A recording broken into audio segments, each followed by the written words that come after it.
তারিখ থেকে এই পর্যন্ত আজকে আমরা রাস্তায়। আমাদের ন্যায্য দাবি হচ্ছে আমাদেরকে সনদ দিয়ে দেওয়া হোক, কারণ এনটিআরসিএ আমাদের সাথে জালিয়াতি করেছে, আমাদের অন্যায়ভাবে ফেল করিয়ে দিয়েছে, আমাদের সাথে বৈষম্য করেছে।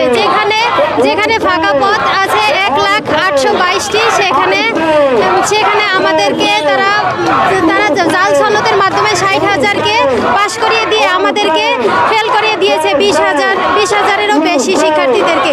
আমাদের এখন একটাই দাবি, আমরা যেন সনদ দিতে পারি, আমাদেরকে যেন সনদ দিয়ে দেওয়া হয় এবং আমাদেরকে যেন ষষ্ঠ গণবিজ্ঞপ্তিতে আবেদনের সুযোগ করে দেওয়া হয়।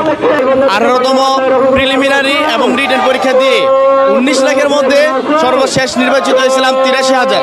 এই 83,000-এর মধ্যে তারা ইচ্ছা প্রণোদিতভাবে আমাদেরকে উদ্দেশ্যমূলকভাবে তারা 20,000 প্লাস ভাই বোনদেরকে ফেল করে দিয়েছে। আপনি জানেন যে এনটিআরসি-এর বিগত সালের পরীক্ষাগুলোর ফলাফল ছিল 94%, 95%, 97%, কিন্তু এইবার দুর্ভাগ্যবশতভাবে তারা আমাদেরকে প্রায় 72% মাত্র পাস করিয়েছে এবং বিভিন্ন বিষয়ে 50% পর্যন্ত পাস করিয়েছে। এনটিআরসি ভাইভাতে এত সংখ্যক প্রার্থী কখনোই কোনোদিন বাদ যায় নাই। এখানে আমাদেরকে এবার ইচ্ছা প্রণোদিতভাবে তারা এই কাজটা করেছে।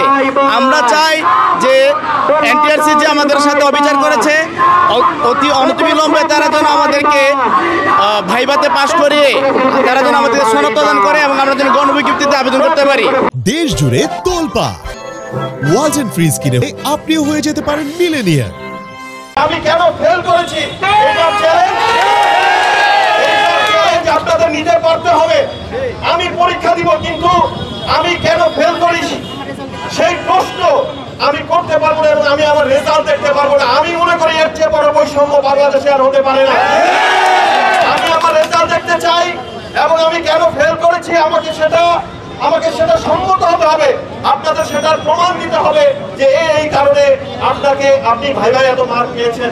আপনারা আপনাদের সংবাদ যে বিজ্ঞপ্তি সেখানে স্পষ্ট দেখিয়েছেন যে তারা যে বিজ্ঞপ্তি প্রকাশ করেছে সেখানে আলাদা ভাবে 40% করে নাম্বার পেতে হবে, কিন্তু এনটিআরসি নীতিমালায় এই ধরনের কোনো বক্তব্য দেওয়া হয়নি। তার পরবর্তীতে আমরা দেখব কারিগরি ত্রুটির তকমা দেখিয়ে আরো প্রায় 100 খানেকের উপরে 113 জনকে তারা নতুন করে পাস দেখিয়েছে।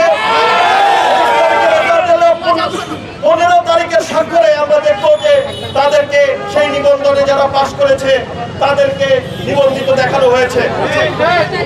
আমরা বলতে চাই এই যে 23 তারিখে রেজাল্ট পাস হওয়ার পরে 15 তারিখের স্বাক্ষর দেখানো হলো, এতে স্পষ্ট বোঝা যাচ্ছে আপনাদের মধ্যে ঘাপলা আছে।